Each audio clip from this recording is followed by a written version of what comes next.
Je suis très content d'intervenir, de vous retrouver. J'ai vu quelques noms ou quelques têtes connues dans le public présent et ça me fait plaisir de vous retrouver.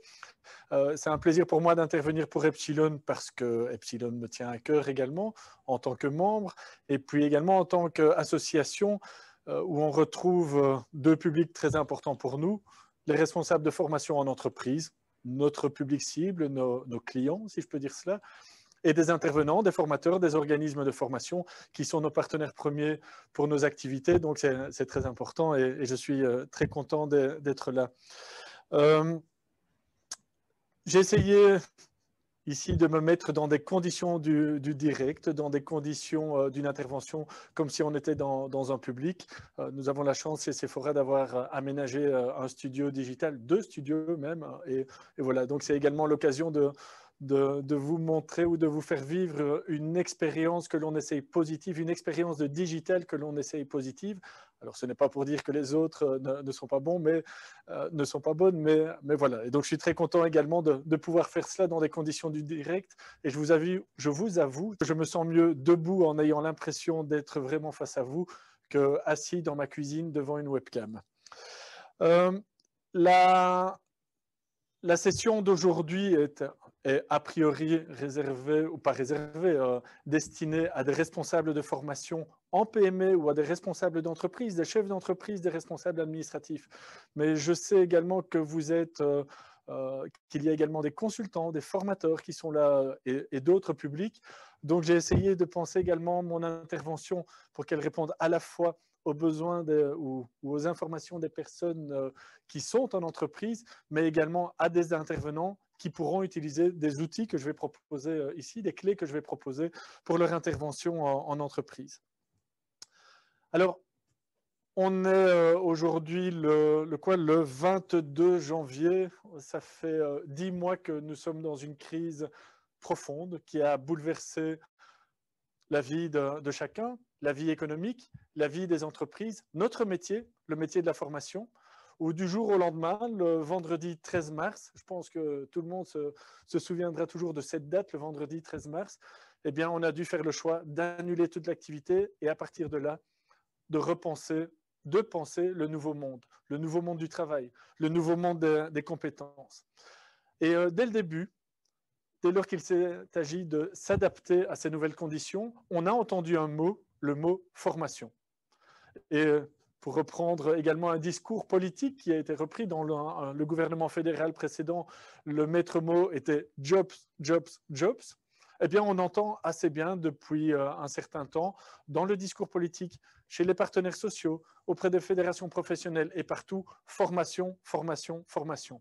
Ça veut dire que nous avons tous, que nous soyons responsables de formation en entreprise, formateurs, organismes de formation, on a clairement un rôle à jouer là-dedans et en particulier pour les PME. C'est ce que je vais partager avec vous aujourd'hui.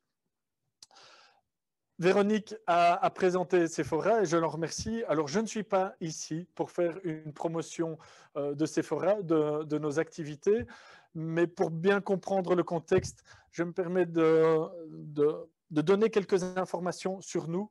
Je pense qu'en général, dans l'écosystème de la formation, nous sommes assez connus, mais c'est toujours utile de repréciser. Lorsque nous avons l'habitude de nous présenter, nous disons que Sephora forme les employés au métier de demain. Et chaque mot est important. D'abord, nous formons. C'est notre métier, la formation. Sous différentes formes, nous formons en présentiel, c'est notre ADN, mais bien entendu en digital également, différents publics. Et c'est le deuxième mot, Sephora forme les employés. Et plus particulièrement, décidément, je vais me concentrer, plus particulièrement les employés de la commission paritaire 200.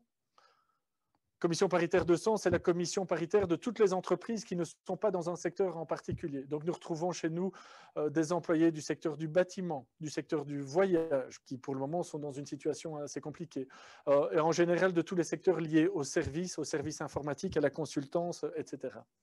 Sephora forme les employés au métier de demain. On avait défini cette baseline avant la crise du coronavirus. Et on était à ce moment-là dans un contexte où les métiers de demain s'étaient fortement influencés par la digitalisation, par exemple. Et donc, nous nous inscrivions vraiment dans toute cette ce mouvement vers la digitalisation des entreprises. Aujourd'hui, les métiers de demain, c'est également les métiers dans le contexte d'une sortie de crise. Parce que le monde va changer, parce que le monde aura changé. Pendant un certain temps, un temps certain, on va encore être dans ce monde du 1,5 mètre, dans ce monde du masque, dans ce monde du digital. Et bien entendu également avec des nouvelles pratiques de travail en entreprise qu'il faut réapprendre et auxquelles il faut s'adapter. Et donc, nous apportons comme cela des services de formation pour développer différentes compétences dans ce contexte des métiers de demain. Alors, le terme d'aujourd'hui est particulièrement intéressant, la formation dans les PME. D'abord parce que chez nous, Sephora, 55 000 entreprises, 480 000 employés, il y a 95% d'entreprises de moins de 50 personnes dans notre groupe cible. Et 95%, un peu moins, pardon, 90% des employés représentés en commission paritaire 200 sont employés dans une entreprise de moins de 50 personnes, donc une PME. Ça veut dire que pour nous, la formation dans les PME est un enjeu profond, un enjeu fondamental. Et ce contexte est particulièrement difficile, pas ce contexte, ou plutôt toucher ce public est particulièrement difficile parce que si vous êtes responsable de formation, que vous avez le titre Learning and Development Manager ou responsable de formation en entreprise ou quel qu'il soit, mais il y a de grandes chances que vous soyez dans un département de ressources humaines. Et s'il y a un département de ressources humaines dans une entreprise, il y a de grandes chances que ce soit une grande entreprise. Dans une PME, il n'y a pas de responsable de formation. C'est parfois le patron qui s'en occupe, un responsable administratif ou n'importe qui ou chacun. Donc pour nous, toucher les PME est un enjeu.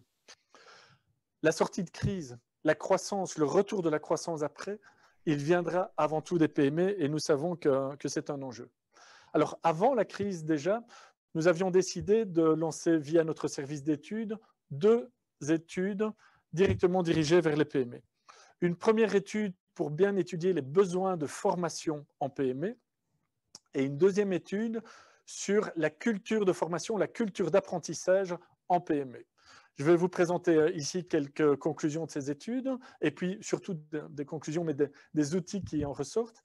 Et puis pendant le confinement, c'est pendant le premier confinement, au mois d'avril, mai, toute l'équipe ici chez Sephora, nous avons pris des contacts avec tout notre écosystème.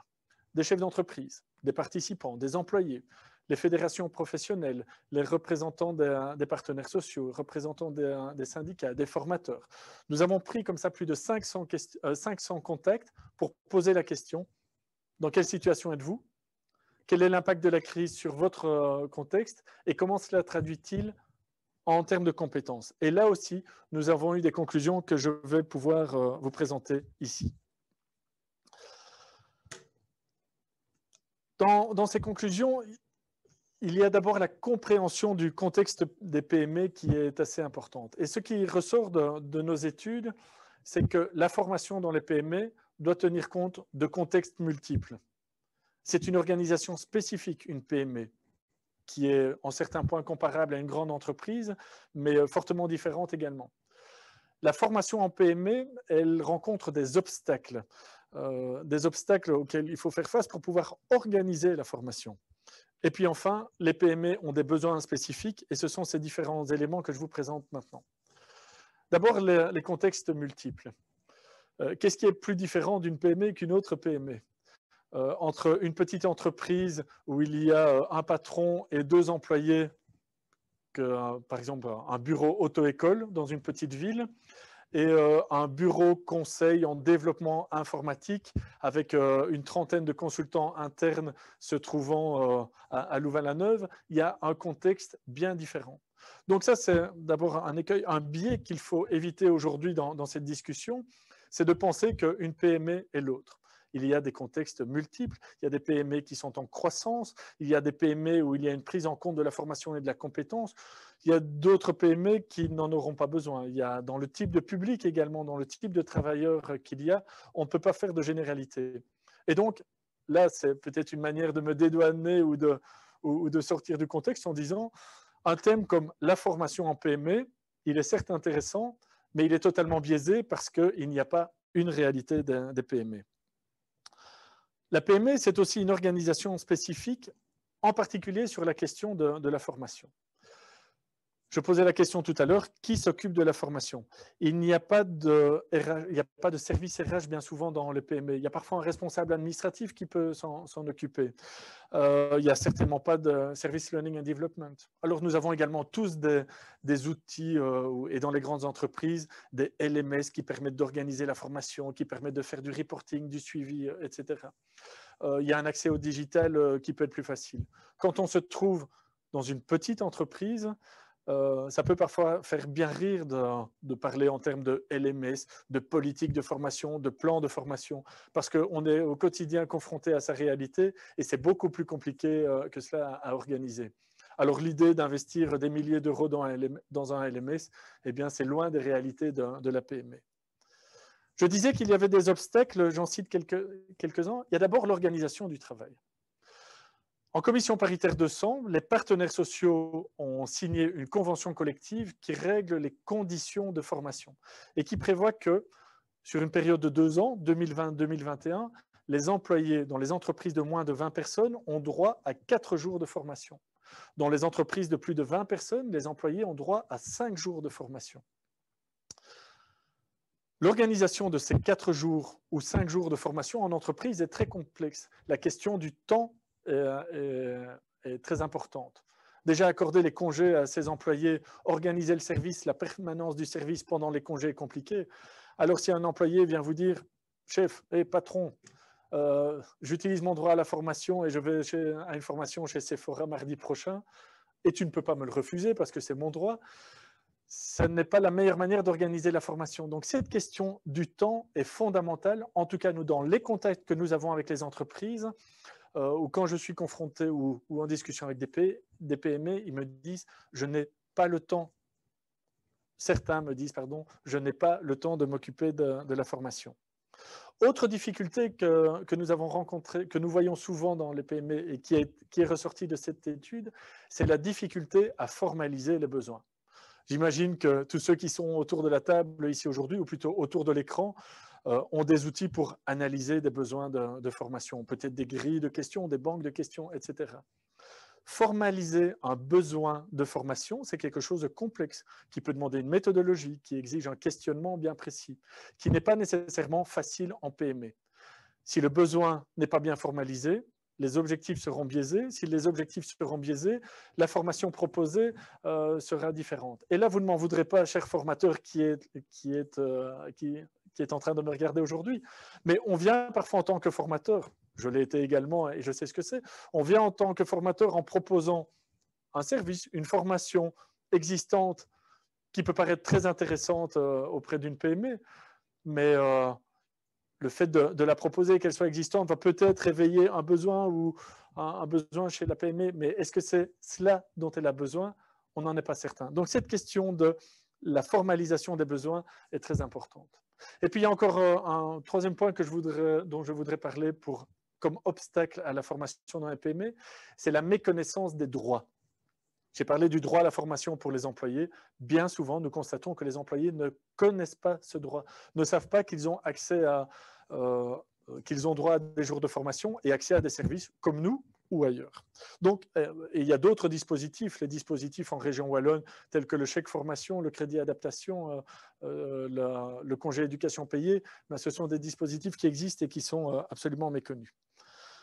Enfin, une dernière chose dont je veux vous parler aujourd'hui, qui est ressorti de nos études, ce sont les besoins spécifiques aux PME.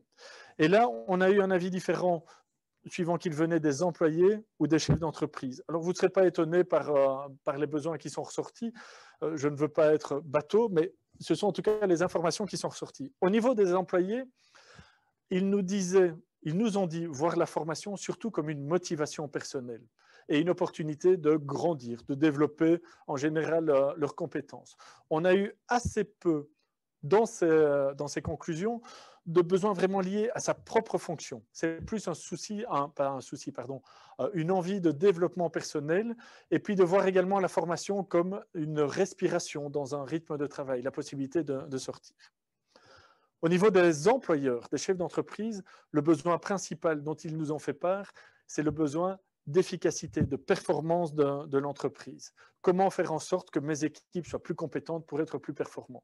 On peut bien entendu comprendre cette préoccupation, elle est tout à fait légitime et elle est très utile. L'enjeu va être ensuite de pouvoir conjuguer cela et cette envie de grandir, cette question de motivation personnelle et les besoins de l'entreprise. Et puis, j'ai dit que nous avions, pendant le confinement, pris des contacts avec tout notre écosystème. Et de là sont ressortis 3 grands besoins de formation. Alors là encore, pas de grande surprise, mais néanmoins, une fois qu'ils sont formalisés, ça nous permet de mieux adapter notre offre. Le premier besoin de formation, c'est l'utilisation des outils digitaux et la bureautique. On a tous basculé le 13 mars sur Zoom, sur Teams, sur tous les outils. Vous êtes peut-être des digital natives ou en tout cas avec une certaine habitude de cette utilisation. Ce n'est pas le cas de tout le monde et il faut parfois se mettre dans vraiment avoir cette capacité à comprendre la réalité de certaines personnes, de certains publics pour rendre compte que l'utilisation de ces outils digitaux est loin d'être évidente. Techniquement, mais également dans une culture de cette utilisation, dans la bonne utilisation. On a tous ri en voyant des personnes participer à une réunion et en étant comme ça sur l'écran. Donc, cette utilisation doit être soutenue. Deuxième élément qui est ressorti dans les besoins en formation, c'est tout ce qui concerne le bien-être. Je pense qu'on est tous conscients que les dégâts psychologiques en termes de bien-être dans les entreprises sont déjà énormes. Et ce ne sera plus une deuxième ou une troisième vague de Covid que nous aurons, ce sera une vague d'épuisement en entreprise. Et là, nous avons également un rôle, et c'est important, aussi bien pour les employés que pour les employeurs, de faire prendre conscience de cela et du fait que nous avons la formation à un rôle. Et puis, troisième grand besoin concerne l'efficacité. Et surtout l'efficacité dans les nouvelles pratiques de travail que nous avons aujourd'hui, pas nécessairement dans l'idée de New Way of Working dont on parlait avant la crise, mais le fait qu'on doit repenser l'organisation du travail à distance, l'organisation des réunions, et il y a un impact pour chacun. Je prends un exemple très précis. Chez Sephora, nous donnons assez bien de formation pour les vendeurs. Eh bien, on a développé un module « Vendre à 1,50 m ». Parce que c'est une toute autre relation pour un vendeur de devoir être à distance ou bien même à travers un écran. Eh bien ça, ce sont des demandes auxquelles nous avons essayé de répondre en adaptant notre offre.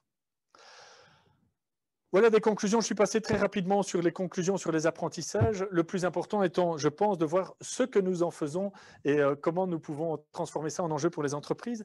Et c'est la raison pour laquelle ici, je vous propose de vous présenter 5 enjeux pour assurer le succès de la formation dans les PME. Ces 5 enjeux, ils sont inspirés d'un outil que j'avais développé dans le passé avec mon associé chez B+, Florence Kivers, qui est peut-être là, mais je n'ai pas vu son nom, qui est également chez Epsilon. Un outil qu'on avait appelé le Strategic Learning Canvas et qui était 7 étapes pour établir une stratégie de formation.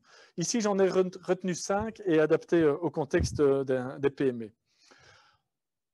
Ça vient également de notre pratique chez Sephora et de mon expérience. Donc voilà, tout ceci est discutable, mais en tout cas, c'est là Véronique m'a qualifié d'expert. Merci pour cela. Je dirais que c'est également le fruit de mon expertise. L'enjeu numéro 1, c'est de faire de la compétence un enjeu stratégique au cœur de l'entreprise, ou bien, pour reprendre mes mots, la compétence au cœur de la stratégie de l'entreprise. Ça nécessite tout d'abord que l'entreprise ait une stratégie, ce qui n'est pas toujours le cas et on le constate au quotidien. Mais il y a des entrepreneurs qui ont compris que c'est grâce à la compétence, au développement de compétences qu'ils vont vraiment pouvoir sortir de la crise, qu'ils vont pouvoir développer un avantage concurrentiel.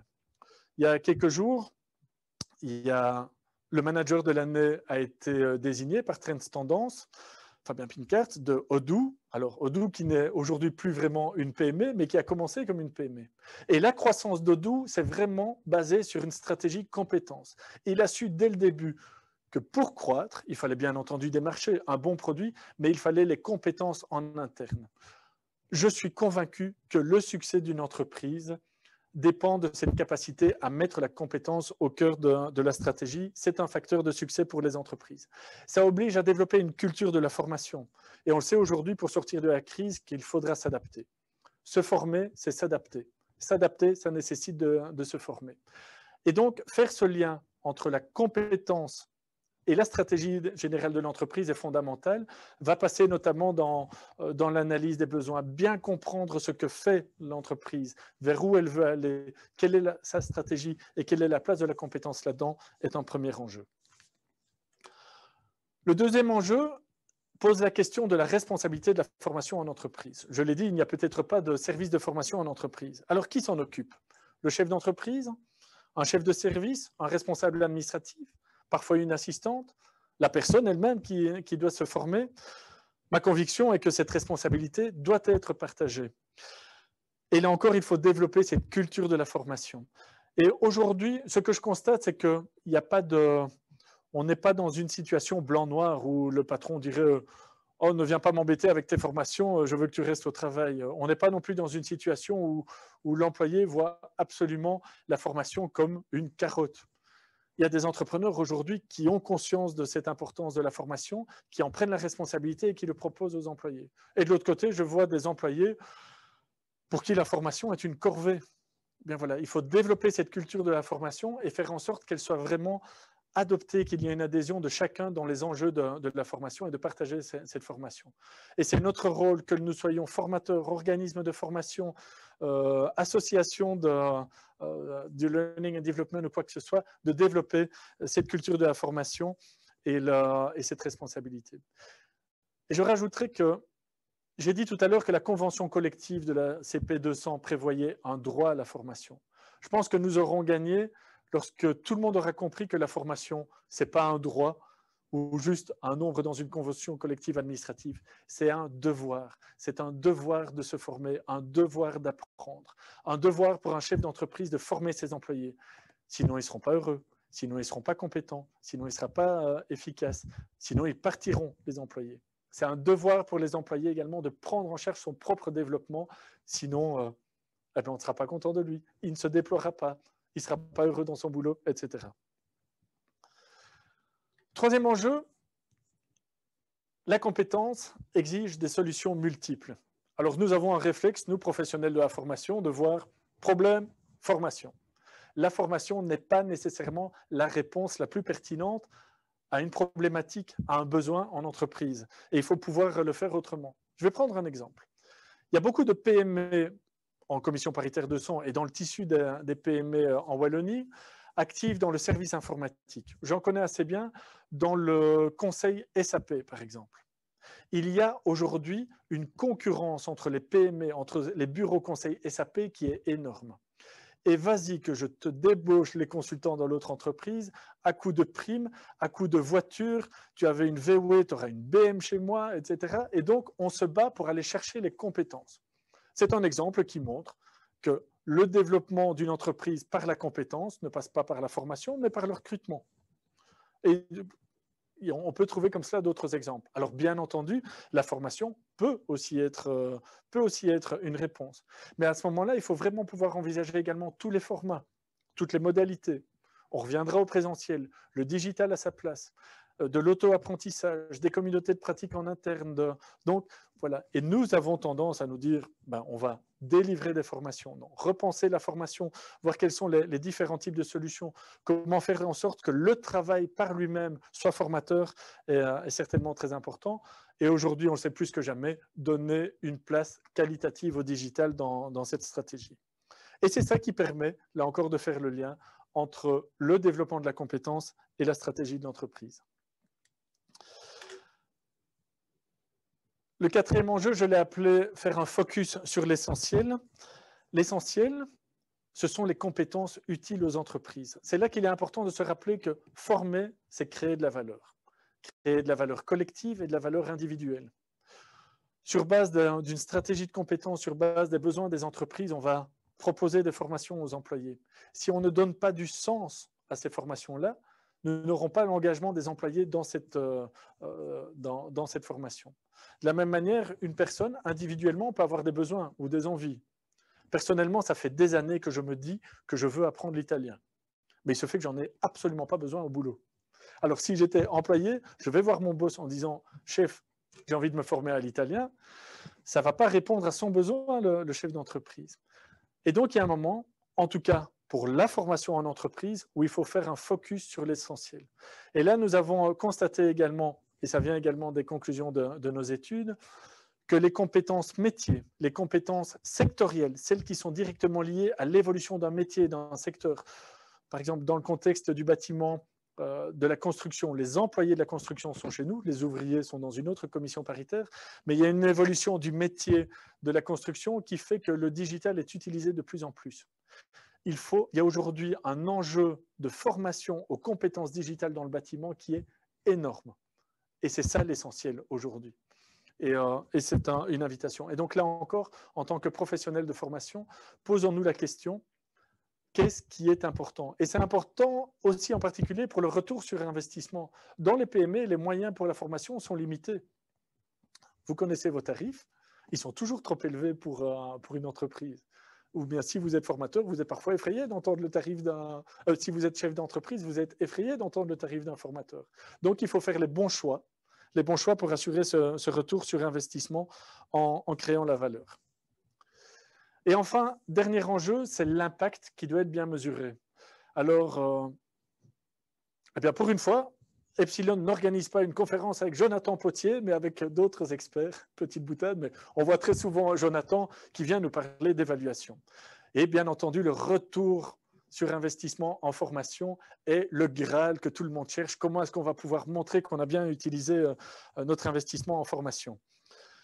Dans une PME, que ce soit en formation ou dans n'importe quel domaine, chaque euro dépensé est compté.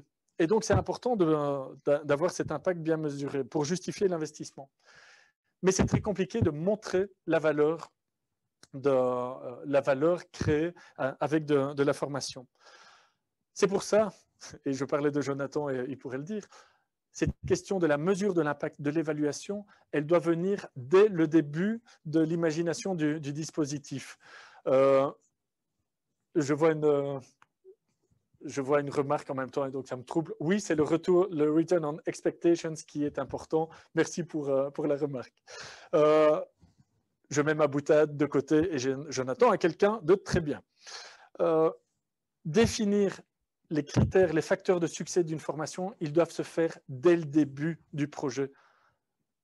Et pas uniquement, on le sait tous, la satisfaction des participants. Mais qu'est-ce qui nous permettra de dire dans une semaine, dans un mois, dans un an, que mon investissement en formation a été pertinent?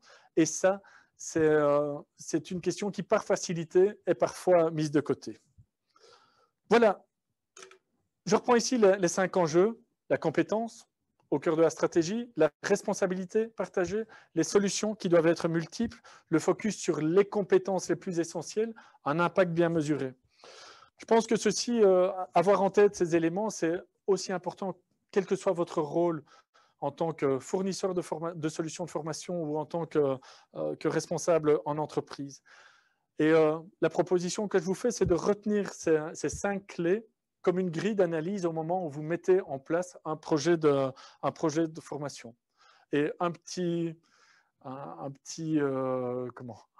tips aux formateurs ici, utilisez également cela comme un argument de vente, ça peut être tout à fait utile. Alors, traduire ces enjeux en succès pour les entreprises, bien, ça peut passer par un outil qui, chez nous, et là je reviens sur Sephora et ce que nous proposons, sur un plan de formation. Vous avez peut-être déjà entendu parler de ces plans de formation, mais le fait d'enregistrer un plan de formation permet à l'entreprise de bénéficier d'un certain nombre d'avantages. Par exemple, le fait d'avoir accès aux primes à la formation qui vont financer vos formations à vous formateurs. Autre avantage, la possibilité d'organiser des formations en entreprise, en in-company, mais également de proposer d'ouvrir nos formations aux chefs d'entreprise, qui ne sont pas des employés, donc qui n'ont normalement pas droit à notre service. Ces plans de formation peuvent être déposés assez facilement sur nos sites web. Ça peut être un simple acte administratif. On complète un document, hop, c'est déposé et on a accès aux avantages. Mais ça peut être aussi une vraie opportunité pour se poser la question de, justement, la place de la compétence dans la stratégie. Je vous invite, quel que soit votre rôle, à avoir ce plan de formation et quand vous avez devant vous, ou si vous êtes une entreprise de ACP 200 ou quand vous en rencontrez une, parlez de ce plan de formation tout le monde y a intérêt, puisque les avantages des entreprises peuvent ensuite bénéficier à tout le secteur. C'est notre soutien, notre support à l'écosystème de la formation en Belgique. Alors, dès lors qu'on a un plan de formation, ou même si on n'en a pas, tous les employés de la commission paritaire 200 ont accès à nos services, que nous essayons constamment, et c'est vraiment encore davantage un objectif pour nous en 2021 et en sortie de la crise, de faire en sorte que nos formations répondent bien à ces enjeux des PME. Vous allez retrouver chez nous des formations dans 3 types de compétences, des compétences transversales, donc qui s'adressent indirectement à tous les employés, c'est le bien-être, le développement personnel, l'efficacité, les langues. Des formations spécifiques à certains métiers, le métier des ressources humaines, de la vente, du marketing, etc. Ou des formations sectorielles, donc spécifiques à un secteur. J'ai parlé du bâtiment, du secteur du voyage, du secteur des titres, services, etc. Donc nous avons une offre qui est là, qui est accessible gratuitement. Enfin non, pas gratuitement, je n'aime pas le terme gratuit, préfinancé, parce que le budget de Sephora vient des entreprises qui contribuent à notre budget. Et donc tout cela est bien accessible à toutes les entreprises. Et surtout, mon mot d'ordre aujourd'hui, c'est nous sommes là, utilisez-nous. Et voilà. J'en ai fini avec ces conclusions. Je suis bien entendu disponible pour les questions, mais maintenant ou après la présentation de Sylvain également. Je vous remercie pour votre attention.